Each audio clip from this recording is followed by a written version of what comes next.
Mga kababayan, isang tanong. Ano nga bang nangyari sa 34 na nawawalang sabungeros? Sabi ng whistleblower, itinapon daw ang mga katawan nila sa Taal Lake.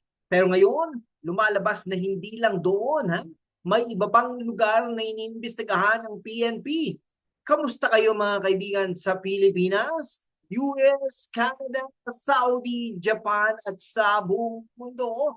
Ako si #WalkWithLan at ito ang ating channel kung saan hinuhukay natin ang katotohanan sa likod ng mga kontrobersyal na issue sa Pilipinas. Ngayon pag-uusapan natin ang kaso ng missing sabungeros, isang misteryosong puno ng intriga, korupsyon at mga akusasyon laban sa mga pulis at bigating personalidad tulad ni na Atong Ang at Gretchen Barreto. Yes, you heard that right. Pati artista kasama sa usapan. O kung bago ka rito, i-hit ang subscribe button. Ngayon, layunin natin na maabot ang 100,000 subscribers para mas marami pang OFWs at kabataan ang ma-inform natin. I-like, i-comment at i-share sa mga kaibigan mo sa Quezon City, Davao, Dubai, kahit saan sa mundo. At kung gusto mong suportahan ang content natin, magpadala ng super thanks please. Ang bawat sentimo ay makakatulong para may pagpatuloy natin ang pagbabalita ng katotohanan. O ang kaso ng missing sabungeros ay hindi na bago. Pero bakit hanggang ngayon wala pa rin hustisya mula 2021 hanggang 2022? 34 na sabungeros ang biglang nawala mula Laguna, Batangas, Bulacan hanggang Maynila. Ayon sa whistleblower na si Julie Dondon Patidongan alias Totoy, ang mga biktima ay dinubot dahil sa umano'y match fixing sa sabungan. Ang mas nakakagulat, sinasabing may mga pulis na sangkot at ang mga katawan itinapon sa Taal Lake at posibleng iba pang lugar. Pero teka, bago tayo magmalalim, tanungin natin sino ang dapat managot at bakit parang ang bagal ng investigasyon. Let's dive in. Okay mga kaibigan, simulan natin sa konteksto. Noong 2021 hanggang 2022, 34 na sabungeros ang iniulat na nawala. Hindi lang ito basta nawawala. Sila ay dinukot at ayon kay Patidongan, pinatay dahil sa match fixing sa sabungan. Ang mga sabungero kasama ang ilang drivers, isang chicken feed seller at maging ang girlfriend ng isa, biglang naglaho. Ang whistleblower na si Patidongan na dating kasama sa krimen ay nagsasabing ang mga biktima ay sinikay sa bangka, dinala sa Taal Lake at doon itinapon. Pero hindi lang yun may impormasyon na ang ilan ay sinunog at may iba pang lugar na iniimbestigahan ngayon ng PNP tulad ng mga site sa Laguna at Batangas. Ngayon, pag-isipan natin, kung totoo na itinapon sa Taal Lake, bakit kailangan pang mag-imbestiga sa iba pang lugar? Ano ito? Treasure hunt? O baka naman whispers Ay baka naman may gustong magtago ng ebidensya? Ang tanong mga kaibigan, sino ang may ganang maglinis ng crime scene Si Atong Ang, si Gretchen Barreto o ang 15 pulis na nasa restrictive custody? Ngayon sa Camp Crame, talaga lang O isang araw sa Laguna, isang sabungero ang umuwi galing sa sabungan, biglang may dumating na van, walang plaka, tinted ang mga bintana, kinuha siya. At mula noon hindi na siya nakita. Ganun din ang kwento ng iba. Ayon kay Patidongan, ang mga pulis ang kumuha sa mga biktima mula sa mga farm. Dinala sa Taal Lake at doon na nga. Pero ang plot twist, sinasabi ngayon ng PNP na hindi lang sa Taal Lake ang mga katawan, may iba pang disposal areas daw Ano kaya ang mga lugar na ito? Fish ponds? Private properties? O baka naman sa backyard ng isang bigating personalidad? Kung nakaka-curious ito sa iyo i-comment mo sa baba. Saan kaya itinapon ang iba? I-share mo rin sa mga kaibigan mo sa Riyadh, Toronto o Hong Kong para magkaroon tayo ng mas malaking diskusyon.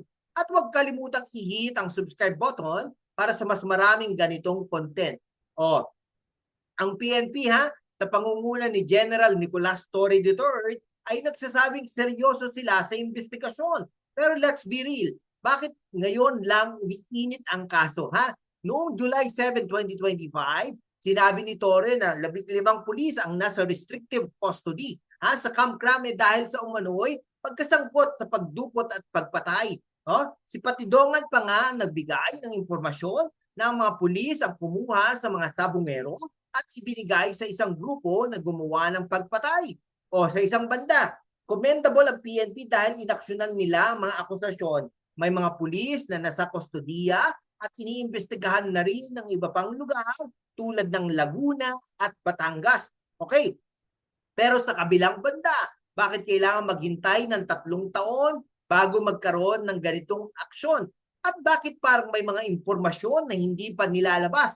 Sabi ni Torre, may mga lugar na hindi pa nila dinidetalyeng para hindi makompromiso ang investigasyon. Pero teka, hindi kaya masyado ng maraming sikreto? Ang mga pamilya ng mga biktima naghihintay ng hustisya. Pero parang laging wait lang, may lead kami. Kung ako ang tatanungin, parang teleserye ito mga kaibigan, ang title, ang misteryo ng nawawalang sabungeros. May whistleblower, may mga pulis na suspect, may Taal Lake na parang Bermuda Triangle ng Pilipinas. Pero seryoso, kapag sinabi ng PNP na may lead kami, parang sinasabi ng tito mo na bukas na yung utang ko. Kaya naman, mga kababayan, kailangan natin ng transparency. O kung agree ka na, kailangan ng mas malinaw na sagot mula sa PNP, i-type mo sa comment section, hustisya para sa sabungeros. At kung nasa Dubai, London o Singapore ka, magpadala ng super thanks para may pagpatuloy natin ang pagbabalita ng ganitong mga issue. Okay, ngayon, pag-usapan natin ang mga bigating pangalan. Si Julie Patidongan ay diretsyong idinawit sina Atong Ang, isang kilalang negosyante sa sabungan, at si Gretchen Barreto bilang mga mastermind sa likod ng kaso. Ayon kay Patidongan, si Atong Ang utak at si Gretchen kasama rin daw, pero pareho nilang itinanggi ang mga akusasyon. Sa isang panig, si Atong Ang ay kilala sa industriya ng sabungan. Siya ang may-ari ng mga cockpit arenas kung saan dinukot ang ilang sabungero. Kaya naman hindi malabong iugnay siya sa kaso. Pero wala pang konkretong ebidensya na nagdidiin sa kanya. Ang sabi-sabi lang ni Patidongan, si Gretchen naman, isang artista, bakit siya isasali? Posible bang may connection siya sa negosyo ni Ang? O baka naman scapegoat lang siya para ma-divert ang atensyon? Sa kabilang banda, si Patidongan mismo ay co-accused, kaya't may duda rin sa kanyang kredibilidad. Ano ang motibo niya sa paglalamantad? Hustisya ba o pagtakas ng kasalanan? Isang gabi sa isang sabungan, puno ng ingay, taya at tensyon. Isang sabungero ang nanalo ng malaki, pero may nagmalaki kinabukasan, wala na siya. Ayon kay Patidongan, ang mga pulis ang kumuha sa kanya at dinala sa isang fish pond na pag-aari ng isang suspect. Ang fish pond na ito, tinuturing na ground zero ng operasyon. Pero teka, bakit fish pond? Hindi kaya doon nila itinago ang ilang katawan? At kung si Atong Ang nga ang nasa likod nito, bakit parang walang takot siyang magmalaki sa publiko? Ang gulo, no? Yan. Kung curious ka kung sino talaga ang mastermind, i-comment mo sino ang tunay na utak, i-share mo sa mga kaibigan mo sa Los Angeles, Sydney o Jeddah para mas marami tayong mag-usap tungkol dito. Okay. Noong July 10, 2025, nagsimula ang interagency search sa Taal Lake sa pangunguna ng Philippine Coast Guard, PNP-CIDG at DOJ. Natagpuan ang mga sako ng buto. May halo daw ng buto ng tao at hayop. Pero ang tanong, saan galing ang mga ito? Ayon sa PCG, mahirap ang operasyon dahil malalim ang Taal Lake at mas malakas na agos. Ngayon, sinasabi ng PNP na iniimbestigahan na rin nila ang iba pang lugar tulad ng mga site sa Laguna at Batangas. May impormasyon pa nga na ang ilang biktima ay sinunog. Kung iisipin mo parang CSI Philippines ito. Pero sa halip na high-tech gadgets, ang PNP natin naghuhukay sa Taal Lake na parang naghahanap ng nawawalang sanglas. Pero seryoso, ang paghahanap sa iba pang lugar ay nagpapakita ng malalim ang kasong ito.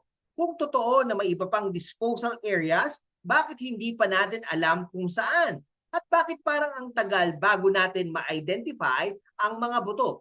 O kung sa tingin ninyo, kailangan ng mas mabilis na aksyon? I-comment mo ha, bilisan naman PNP. At kung nasa Qatar, Malaysia o New York ka, magpadala ng super thanks please para suportahan ang ating channel. O ang kaso ng missing sabungeros ay hindi lang tungkol sa 34 na nawala. Ito ay tungkol sa systematic corruption sa loob ng PNP at sa industriya ng sabungan. Sabi ni DOJ Secretary Jesus Crispin Remulla, posibleng konektado pa nga ang kasong ito sa extrajudicial killings noong drug war. Kung totoo, mas malaki ang problemang hinaharap natin. Sa isang banda, ang DOJ at PNP ay gumagawa ng aksyon. May mga pulis na nasa kustodiya, may mga bagong witnesses, at may mga ongoing forensic analysis. Para sa kanilang banda, ang mga pamilya ng mga biktima ay naghihintay pa rin ng hustisya. O sabi ni Remulla, this is not something you get answers to every hour. Pero teka, 3 taon na, hindi ba dapat may malinaw ng sagot? Ang mas nakakabahalang tanong, kung may mga pulis na sangkot, sino pa ang mga protektor nila sa itaas? Kung ito ay pelikula, ang title ay Ang Hustisyang Nawawala. Ang plot, isang grupo ng sabungero, dinukot dahil sa match fixing. At ngayon, ang PNP ang naglalaro ng hide and seek sa mga katawan, pero ang twist, baka ang tunay na villain ay nasa loob mismo ng sistema. O kung gusto mong malaman ang susunod na kabanata ng kasong ito, subscribe na. I-share sa mga kaibigan mo sa Cebu, Makati o Vancouver at i-comment, hustisya na. Okay, mga kaibigan, ang kaso ng missing sabungero sa isang trahedya na nagpapakita ng lalim ng korupsyon sa ating sistema mula sa Taal Lake hanggang sa iba pang posibleng lugar sa Laguna at Batangas. Patuloy ang paghihintay ng mga pamilya ng hustisya. Ang PNP ay may leads may mga pulis na nasa kustodiya, pero hanggang kailan tayo maghihintay? At ang mga bigating pangalan tulad ni Atong Ang at Gretchen Barreto, tunay kayang sangkot o scapegoat lang? Okay, sa huli ang kasong ito ay hindi lang tungkol sa sabungan. Tungkol ito sa kapangyarihan, korupsyon, at ang laban para sa katotohanan. Kaya naman mga kababayan sa Manila, Davao, Dubai, Toronto at saan man sa mundo, kailangan natin magtulungan para maipaliwanag ang mga ganitong issue. O kung naimpormahan ka sa video na ito, i-hit ang subscribe button. Ngayon layunin natin ng 100,000 subscribers para mas marami pang kabataan at OFWs ang maabot natin. I-like, i-comment at i-share sa mga kaibigan mo sa Hong Kong, Sydney o Riyadh. At kung kaya pa, magpadala naman ng super thanks please para mas marami pang content ang maproduce natin. Ang katotohanan ay hindi libre, pero ang laban para rito, sama-sama nating gagawin Salamat at hanggang sa susunod na video, mabuhay ang Pilipinas!